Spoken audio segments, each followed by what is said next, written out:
Se dio media sanción en el Senado a la reforma laboral, de una forma ficticiamente llamada modernización laboral, cuando realmente de modernización no tiene nada, quizás ya fue muy dicho esto, pero no hay ningún ítem de esa reforma que tenga que ver, por un lado, no sé, ni con nuevas tecnologías, con licencias por paternidad o maternidad, con, bueno, cualquier cuestión que tenga que ver, inteligencia artificial, lo que fuera, que tenga que ver con los debates de esta época, el teletrabajo lo dieron de baja y demás.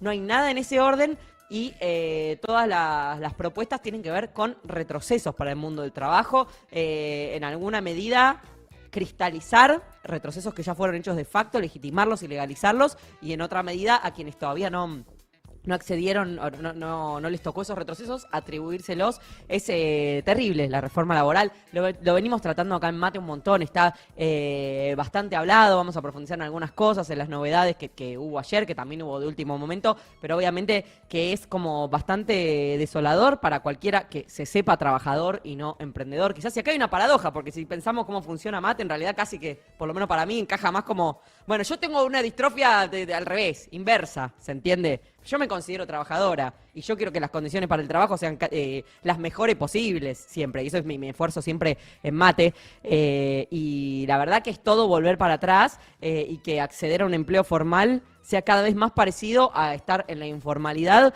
Y implica además, y ahora vamos a hablar de esto, que también lo hablamos el año pasado, pero estuve elaborándolo para reforzarlo, implica una transferencia de recursos muy grande del Estado Nacional a las empresas o a los empresarios, ¿sí? Es una transferencia de sacarle plata al Estado Nacional, que supuestamente necesita más recursos para tener tal superávit, y eso, bueno, le sacan aún más plata y se la transfieren a los empresarios a través del FAL, del Fondo para las Indemnizaciones. Así que vamos a hablar un poco de todo eso, ya saben, con una frustración grande. No sé si fueron ayer, yo fui y llegué justo cuando empezó a ponerse muy pesada la cosa, empezaba la cana a ir ahí en moto con unas armas de ahí, empezamos a escuchar tiros y obviamente no me metí a que me lastimen con mi familia, pero bueno, intenté y la verdad que estaba difícil, ¿no? No se logró tampoco la movilización tan masiva, obviamente un poco por las fallas de la CGT y otro poco por ese accionar represivo que hizo que los que estuvieran se fueran y después intentaban volver más tarde y de nuevo otra oleada represiva y demás. Fue muy desoladora la jornada de ayer. Ahora para la tarde me recuperé un poco, pero me levanté como...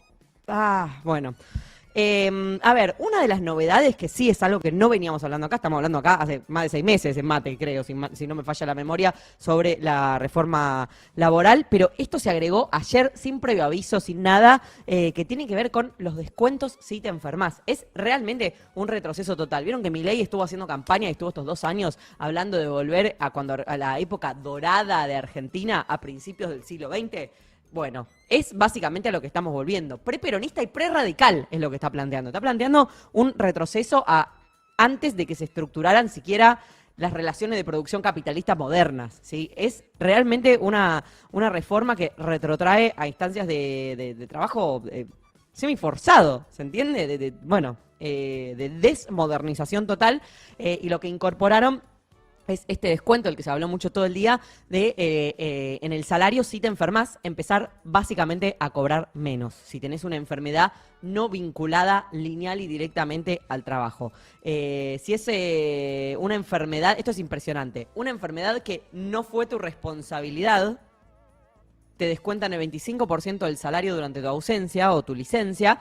Y si es una enfermedad que sí es tu responsabilidad, porque te fuiste de joda, porque jugaste al fútbol o fuiste al gimnasio, o porque fuiste a un recital, o porque chocaste en la moto, o lo que fuera, que también es muy rara la forma en la que se distingue la responsabilidad o no, un descuento del 50% de tu ingreso en lo que dure la licencia. Esta reforma completa, no solo este artículo, si bien Bullrich encabeza como el impulso en el Senado, fue redactada por Sturzenegger, por grandes empresas, por abogados laboralistas que laburan para grandes empresas y demás, a medida de ellas, como bien sabemos, y por eso Sturzenegger fue a lo de Eduardo Feynman, donde le preguntaron, bueno, por todas estas cuestiones, y sobre los descuentos por enfermedad, decía esto. Artículo 208 tiene que ver con la enfermedad, el pago del salario por enfermedad. Claro. Sí, entonces, acá básicamente lo que se hizo, porque eso también es un poco yo lo llamo el tema de los abusos, ¿no? Las licencias psiquiátricas, el tema de cosas. Entonces, cuando vos tenés una enfermedad, Por supuesto que vos, el empleador, si es una enfermedad que te sobrevino y vos no tenés nada que ver con eso, entonces el empleador tiene la obligación de seguirte pagando por un tiempo el sueldo, a un 75, va a ser a un 75% y no al 100%. Y ahora, si vos, por ejemplo, te lastimaste jugando al fútbol, o sea, en algo en lo cual vos tomaste una acción activa y el empleador, la verdad que no tiene nada que ver, o sea, que te discapacitaste para el trabajo por un tiempo, entonces ahí es el 50%, ¿no? Entonces, la idea es que también esto apunta a la reducción, digamos, de estas licencias, si se quiere, eternas que había, porque en realidad no tenía ningún costo para la parte, digamos, que entraba, y ese fue un poco el cambio que se consensuó ayer, ¿no? Me parece que es 75 y 50. 75 y... O sea, la lógica es que vos no te estás haciendo responsable de no enfermarte y el empresario lo tiene que pagar, como si alguien se enfermara, se lesionara a propósito. ¿Cómo harían, por ejemplo, en el caso, ahora vamos a ver a Anabel Fernández Agasti, que habla de algunos ejemplos, pero si, por ejemplo, vos tenés EPOC, te agarra un tipo de enfermedad por fumar, pero no es porque fumaste el fin de semana, es porque fumaste toda la vida. ¿Cuál es la propuesta? ¿Que te maten directamente? Porque vos decidiste fumar, pero... Recomiendo el video de Vera Ferrari también sobre el pucho y cómo decidiste, o es una adicción que te genera una vez que entraste. Bueno, en fin.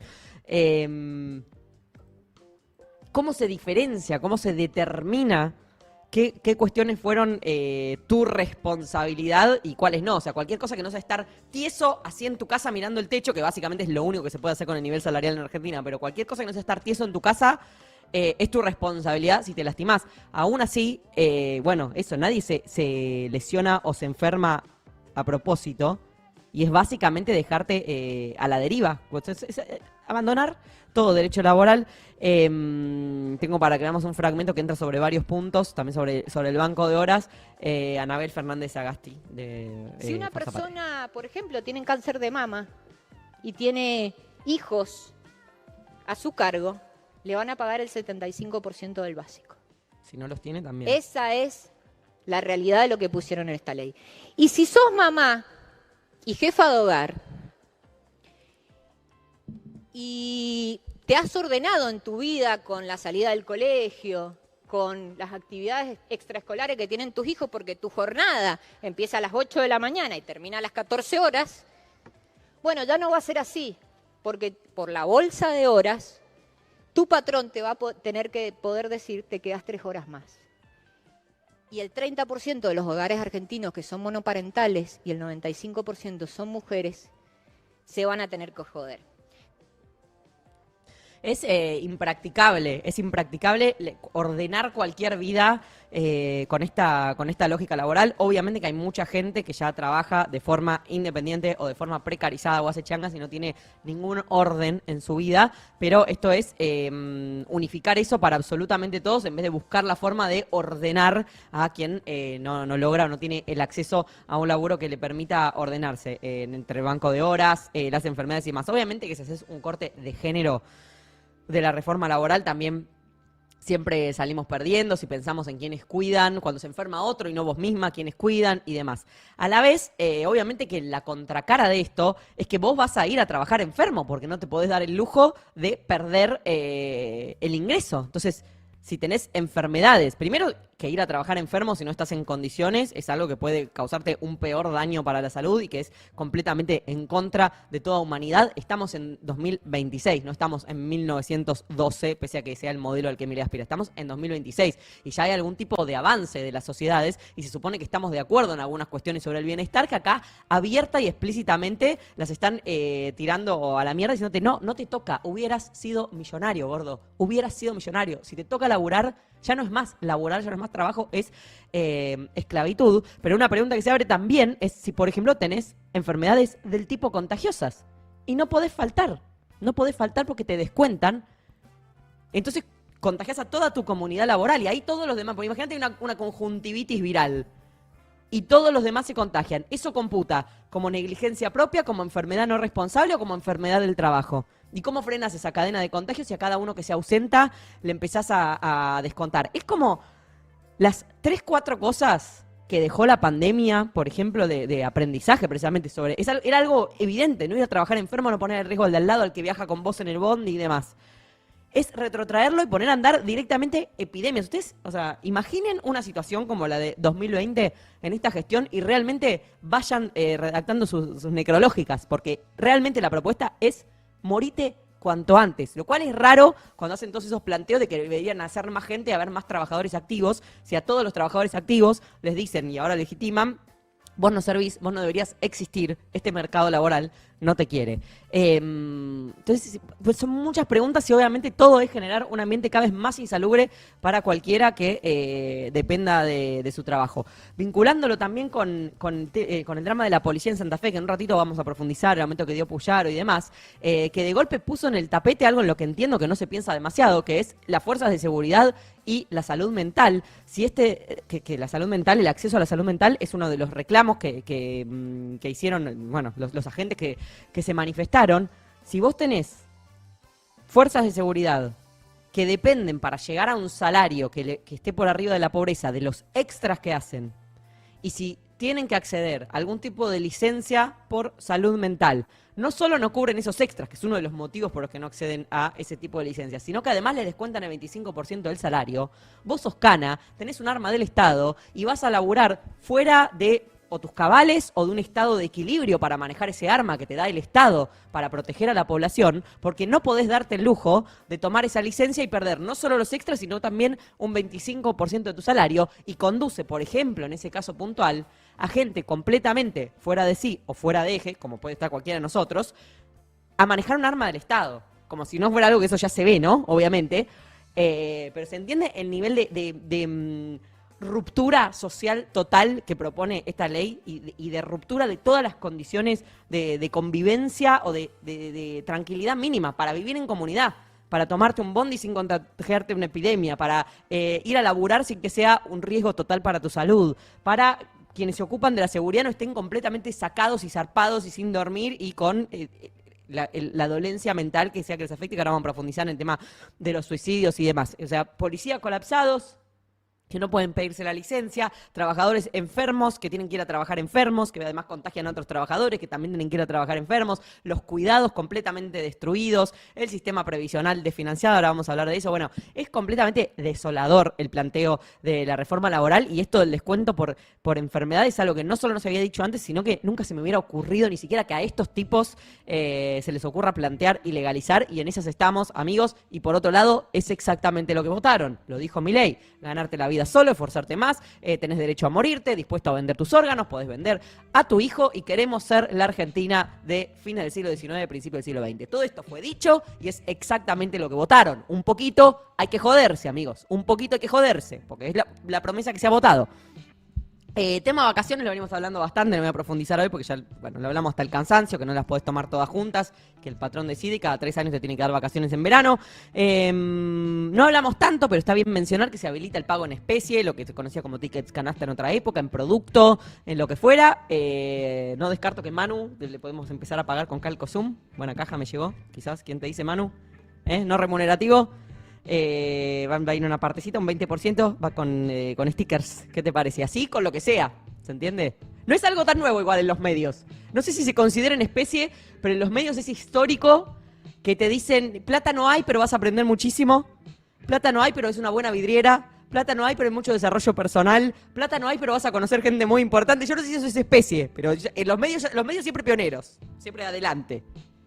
Establece también la reforma que las facturas de monotributo, por más frecuencia con las que se entreguen, no representan una relación de dependencia, y se crea, como sabemos y como también venimos hablando, este fondo de cese laboral, el FAL, que se va a nutrir con este aporte obligatorio y mensual de las contribuciones patronales, pero que no es que los empresarios tienen que aportar un porcentaje extra para ese fondo laboral, que es algo que ya podían hacer con la ley bases y que no implementaron, sino que es un porcentaje que deja de aportarse al SIPA, al sistema previsional, a las jubilaciones, a los aportes jubilatorios, y empieza a aportarse a las indemnizaciones. Es decir, que el Estado, y ANSES puntualmente, deja de recibir una suerte de plata que queda reservada para indemnizaciones. O sea, todos nosotros estamos pagando las indemnizaciones potenciales de ciertas empresas. El 1% es lo que tienen que aportar las grandes empresas y el 2,5% las pymes. La administración de estos recursos va a quedar en manos de la Comisión Nacional de Valores, lo que habilita otra área de especulación financiera. Y esto lo tutelan los Ministerios de Economía y Capital Humano. Ayer Mariano Recalde, que fue objeto también de tremenda opereta por este fragmento que vamos a ver ahora, preguntó en la sesión, en caso de la quiebra de una empresa, cómo accedería el trabajador a ese fondo de cese laboral. A ver, esto. Por la interrupción, pero es un proyecto muy amplio y dijo algo que me hizo ruido y le quiero preguntar si efectivamente dice el proyecto de ley, porque no lo leí, que en caso de quiebra del empleador, el trabajador puede cobrar directo del FAL. Hoy no lo dice la ley. Si lo van a poner, que lo pongan expresamente, porque el único que es el titular de la cuenta es el empleador, que se cobra del FAL. Y el empleador puede cerrarla o puede quebrar y el trabajador no tiene ningún derecho directo sobre el FAL. Es una pregunta válida para hacerse, obviamente, pues si queda a nombre del empresario, eso, en caso de que esa empresa desaparezca, ¿dónde va esa plata y cómo accede el trabajo? Porque incluso sería un lado bueno para ver esto. Si la empresa quiebra, vos igual tenés garantizado tu cese. Pero tampoco está aclarado eso y, bueno, cortaron antes el video, cortaron antes esta intervención y era como, dejaron la parte en la que decía yo no lo leí, que quería decir no lo leí en el texto porque no está explicitado y es como viniste a debatir el proyecto sin lectura, que igual les dieron el proyecto a último momento, solo accedían al proyecto de ley los que iban a dar voto positivo, pero bueno, una opereta también para Recalde. Y esto es lo que me quería centrar. Según especialistas, la ANSES, con todo este fondo de cese que dejarían de pagar los empresarios a la seguridad social y lo empezarían a pagar para este fondo de indemnizaciones, ANSES dejaría de recaudar alrededor de 2.500 millones de dólares por año y con eso se financiaría este régimen de indemnizaciones. Y no lo estoy leyendo de La Izquierda Diario, esto es un informe que publicó La Nación, o sea, gente acorde a este tipo de reformas. Es decir, que se transfieren, como les decía hace un ratito, 2.500 millones de dólares por año de los jubilados a los empresarios. Esto es zarpado, esto representa 16% de la recaudación previsional que desde hace tantos años nos dicen no se puede jubilar tanta gente, porque no se puede jubilar tanta gente. ¿Y cuál es la contrapropuesta? En vez de, por ejemplo, buscar una lógica de recaudar más para que ANSES tenga más recursos y se puedan pagar todas las jubilaciones, no, es recaudar un 16% menos. Es zarpado y es una pregunta inmensa sobre cómo se van a pagar las jubilaciones. Obviamente que ya sabemos cómo se van a pagar. No se van a pagar, se van a terminar las moratorias, van a dejar frisadas las cosas que están frisadas. Como por ejemplo el bono que cobran los de la mínima, que ya debe representar un 25% de esa jubilación, y van destruyendo el ingreso de los trabajadores que ya trabajaron e impidiéndoles a los que no tengan los años de aportes jubilarse para con eso compensar este déficit autogenerado que está produciendo esta reforma que le saca el 16% de sus recursos a ANSES. Es delirante completamente. ¿Se acuerdan cuando, no sé si se acuerdan, era muy de mi agenda, cuando en el macrismo, por ejemplo, querían cerrar los medios públicos? O antes se quejaban de 678 y era con razón o sin razón, qué sé yo, pero no es la evaluación que estoy haciendo ahora. Y decían mucho el sintagma o el yeite, con la plata de los jubilados. Lo hacen con la plata de los jubilados, que era como la precuela del IVA de la polenta de los chicos del Chaco. Y era la excusa para que no existiera nada. Fútbol para todos con la plata de los jubilados. Y todo lo que le importa a la plata de los jubilados, en vez de producir más plata para los jubilados, ahora que son gobierno, vacía la caja. Para que los jubilados no tengan ninguna plata. Cero plata, cero, que se mueran. Que se mueran.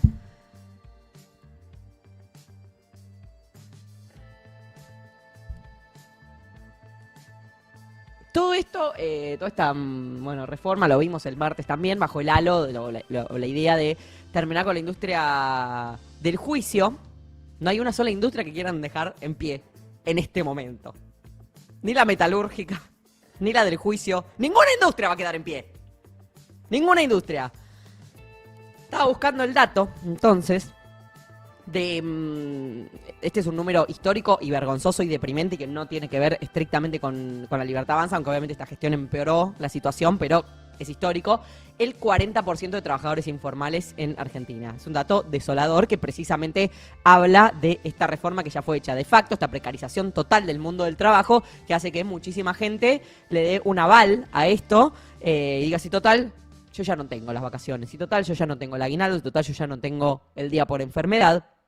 Bueno, de ese 40% que trabaja informalmente o sin inscripción, significaría que todas esas personas, que son millones, son 8 millones de personas, podrían hacer juicios de algún orden.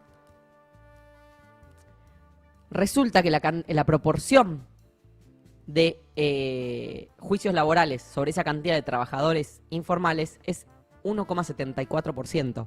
O sea, no es, por eso nunca pueden contestar cuál es el drama de la tal industria del juicio, cuáles son los números de productividad de esa industria del juicio. Nunca nadie lo puede contestar porque es menos del 2%.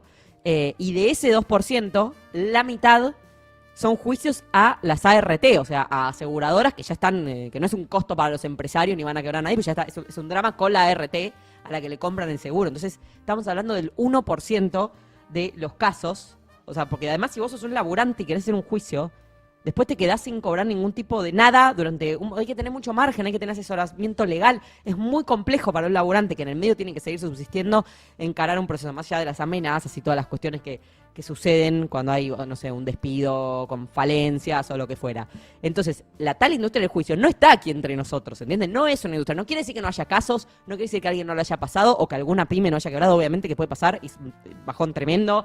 Obviamente que eso, es que existen los casos. No quiere decir que sea representativo como para una política de Estado. Esto lo hablamos un montón siempre con las cuestiones de género, que decimos tener estadísticas, tener un diagnóstico concreto de los problemas para ver cuando algo específicamente tiene un peso estadístico, amerite una política pública. Y ahí siempre nos dicen que no, que es un flasheo, que es muy poquito el universo, siempre todo se minimiza. Bueno, en este caso se maximiza un problema que estadísticamente no es tal, no es tan grande como para ameritar o como para ser el justificativo del regreso a la esclavitud, ¿se entiende? O al trabajo forzado. Esta ley se aprobó, bueno, a la 1:00 de la mañana, con apoyo de todos los radicales, de Luis Juez, obviamente también, que no entiendo ya si es radical, si es pro, si es la libertad avanza, no entiendo que es Luis Juez, está el solo, el Luis Juez como concepto, el juecismo. Aportaron también los votos los de Provincias Unidas, Camay Espínola y Alejandra Vigo, que es la esposa de Schiaretti, que hoy asumió como diputado.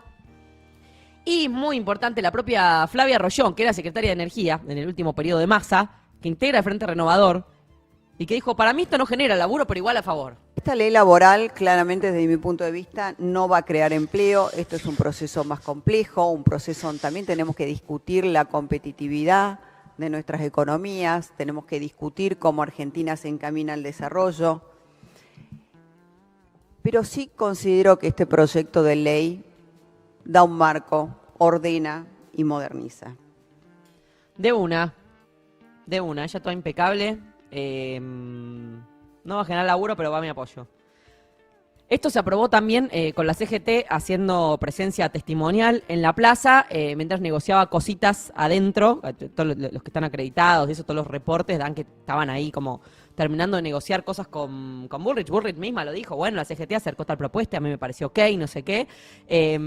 Como el no vencimiento del 2% de la cuota sindical. Cuando hablamos el martes, lo que habían acordado era que se seguía cobrando la cuota sindical, pero por 2 años nada más, y en el 28 se terminaba. Ahora lo que acordaron fue que, bueno, no se elimina la cuota sindical como compulsiva, la que pagan todos los trabajadores que pertenecen a una rama que tiene un gremio, más allá de que no estén afiliados a ese gremio, pero sí sacaron un comunicado contundente, impresionante, un comunicado que dice que van a seguir el plan de lucha, que vas a saber Dios cuál es, nadie aclara. Hay mucho enojo con que no llamaron a un paro general. Yo planteé mis dudas con eso porque, bueno, si la mitad de los laburantes están sin poder parar por distintos motivos y haces 800 paros, es cierto que puede haber un problema. Yo, muy optimista, inocente ella. Dije, como ya saben, esto en mi cabeza, no lo explicité, pero en mi cabeza. Dije, como ya saben que en el Senado pasa, sí o sí, se están guardando el paro general para el Día de Diputados. Yo optimista, yo pensando bien de la gente. Pero la verdad que es desolador el rol de de la CGT como representante máximo de los trabajadores en un país con un historial de sindicalismo como el nuestro. Obviamente que está bárbaro que defiendan el financiamiento, ¿viste? Decir, ay, que la caja, que esto, lo otro. Bueno, tienen que defender el financiamiento y defender su existencia para con esa existencia defender los derechos de los trabajadores que están en juego. Ahora sí. Listo, quedó el financiamiento, no hay nada más que defender, y ahí está precisamente el drama, cuando también la ley atenta contra el derecho a huelga entre las ramas de existencia esencial y de existencia trascendental, que siempre decimos como un halo ontológico que se le da a la ley. Ser o no ser es el ente, es todo lo que es existencia trascendental, es en esta vida y en la próxima esa actividad. Bueno, se prohíbe la huelga, básicamente, porque casi todas las ramas que existen laborales terminan siendo o de existencia esencial o trascendental. Entonces, tienen que garantizar o el 50 o el 75% de actividad aún en los días de paro, a la vez que las asambleas las tiene que habilitar el empresario en un horario que considere y descontar el rato de asamblea. Entonces, hay bastantes cosas que defender, incluso del gremialismo estricto, antes que las reformas laborales, del funcionamiento estricto del gremialismo, y lo único que defendieron fue el 2%. Es complejo. Y en el medio, bueno, la CGT adentro negociando, la marcha afuera, entiendo que la presencia de la CGT fue muy breve, y afuera empezó, les decía, yo llegué justo cuando empezaba, empezó a haber represión, una larga represión, creo que hubo como 4.000 efectivos, detuvieron 15 personas según Jorge Macri, 22 según Correpi, y según Alejandra Monteoliva, la ministra, 71 personas, porque también hubo operativos en los trenes. Ahí vemos cómo estaban teniendo a Emilio Salgado, que es un trabajador del INDEC, que literalmente estaba caminando, y lo detuvieron de la forma en la que estamos viendo. A todos los detenidos les atribuían cargos como atentado a la autoridad, resistencia a la autoridad. Adornes dijo terroristas una vez más.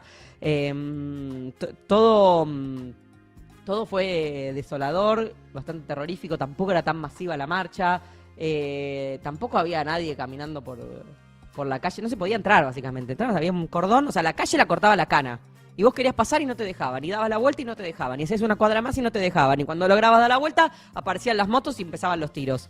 Lo vi yo, estuve ahí.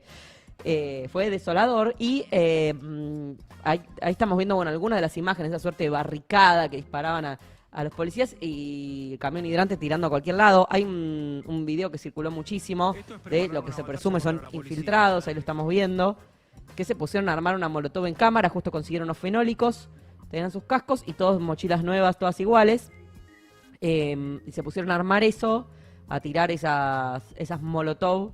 Estaban solos, la gente se corrió, me parece bien correrse. Y después la policía empezó a tirar con los camiones hidrantes, pero como que tiraba para cualquier lado, menos para ahí. Todo genera muchas suspicacias. A mí no me consta tampoco si son infiltrados o no son infiltrados. Yo no los conozco a esos tipos, obviamente que no me consta. Sí que estaban ellos solos ahí, con todo muy cinematográfico, y que después cuando tiraban el agua no les cerraban, ¿viste? No les daban a ellos. Y 30 segundos después de que circuló la imagen, ya Milei tenía este tuit redactado. Ya decía, a los catadores de modales y formas, habría que recordarles que del otro lado tenemos esto, campeones de plumas cobardes, ya que frente al mal callan y al que la pelea, si no usa sus formas fracasadas, pegan. Bueno, raro la redacción, Make Argentina Great Again, fin, ya estaba todo resuelto. Y hoy el Departamento de Audiovisuales de Alejandra Monteoliva, que está con toda la nueva ministra, saca un día un coso, ella quiere hacer el ICE, quiere hacer como el ICE de Trump. Entonces, si venís a la Argentina y no tenés los papeles, te vamos a expulsar de la Argentina. Bueno, está sacando unos videos impresionantes, y sacó uno en el que dice, los detuvimos a todos. Que los íbamos a identificar. Y miren qué tengo acá. En esta carpeta tengo el trabajo articulado de la Justicia y la Policía Federal Argentina. Este es el primer grupo de violentos identificados que el día de ayer quisieron desestabilizar el país. Acá están, con nombre, apellido y cara.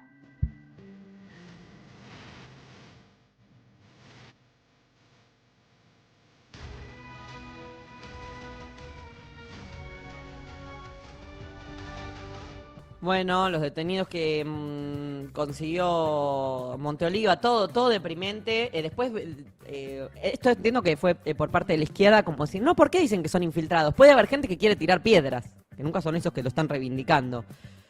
Es raro atribuirse eso, la verdad, amigos. ¿Qué quieren que les diga? Hay mucho debate, por lo menos en redes estos días, sobre cómo debería ser la protesta y si debería subirse un punto a la violencia. Yo siento que la violencia ya está demasiado desatada, que no lleva a ningún lugar bueno. Obviamente que, bueno, vas, caminás y te gasean, literalmente caminás y te gasean. Es insólito e imposible, pero bueno, yo nunca jamás ni reivindicaría ni llamaría a ningún tipo de acto que ponga en riesgo la integridad física. Y me parece raro que si quedaron los tipos ahí solos, todo el mundo se alejó, parece una cosa cinematográfica, y vos estás diciendo, no, quizás sí fuimos nosotros. ¿Fuiste vos o no fuiste vos, gordo? Quizás sí fuimos. Bueno, no, pero podríamos haber sido. Bueno, es raro, hermano. Es raro ese llamado, la verdad, es raro. Bueno, como les digo, se votó casi 1:30 de la mañana, se dio de baja también el Estatuto del Periodista, lo hablamos un poco el martes. Milei celebró con un tuit cuando se votó, histórico, viva la libertad, carajo, de una. Se van a hacer, la verdad que a mí me da sensación de libertad la jornada de 12 horas, ¿qué quieren que les diga? A mí me da sensación de libertad. Se siente uno más libre cuando no puede salir del trabajo en ningún instante de su existencia.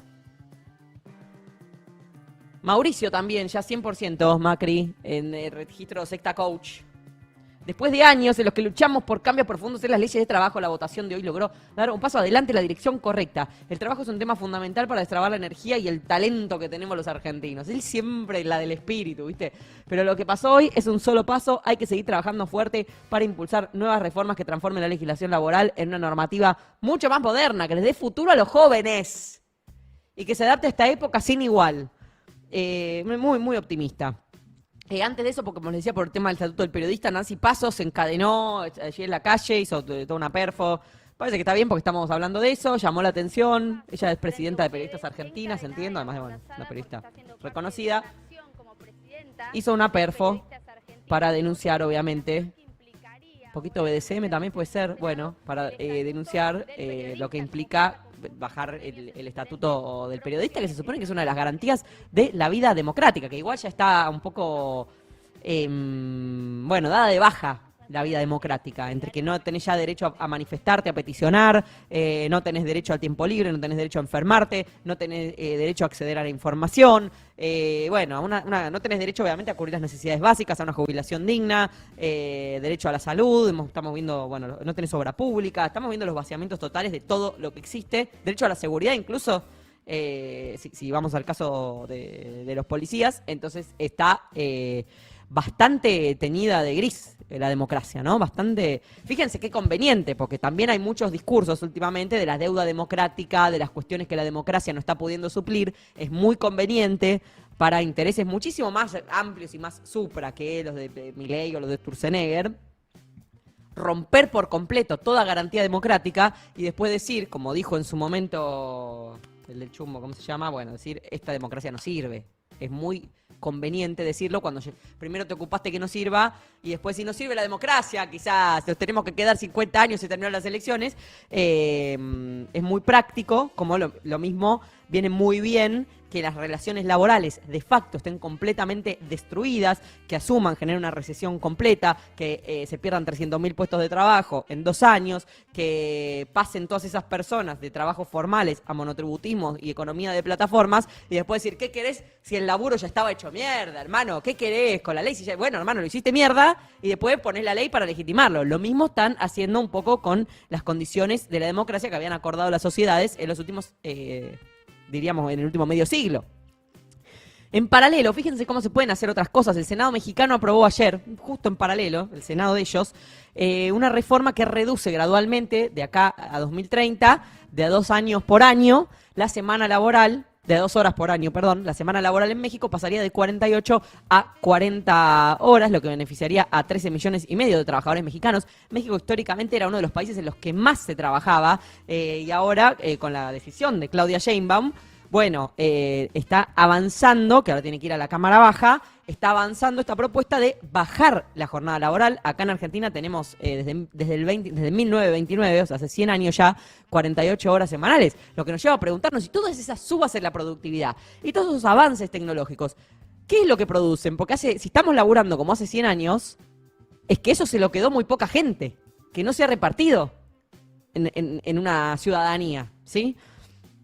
Mientras tanto, según el INDEC, en la medición interanual empiezan a llegar esos datos, ya terminado diciembre y demás, los salarios registrados en 2025 tuvieron una caída del 2,1% real, ¿sí? Vos trabajaste todo 2025 y ganaste 2% menos que lo que ganabas en 2024, ya que los salarios tuvieron en promedio un incremento del 28,8%, mientras que la inflación anual total de enero a diciembre del 25 fue del 31,5%. De todas formas, la caída se concentra fundamentalmente en los últimos 4 meses del año, cuando el poder adquisitivo se hundió 2,5%. ¿Sí? Había subido evidentemente un poco la primera parte del año y se destruyó tanto en el último cuatrimestre que la pérdida de los salarios quedó en 2,1%. Así que hasta acá un panorama laboral en el marco de la reforma laboral precisamente, que ya tuvo media sanción, que ahora va a ir a diputados y donde, por lo que estuve leyendo hoy, los poroteos de distintos medios y distintos colegas van a tener los votos y esto va a ser un hecho y, bueno, estaremos mirando pasivamente al ladito de la CGT.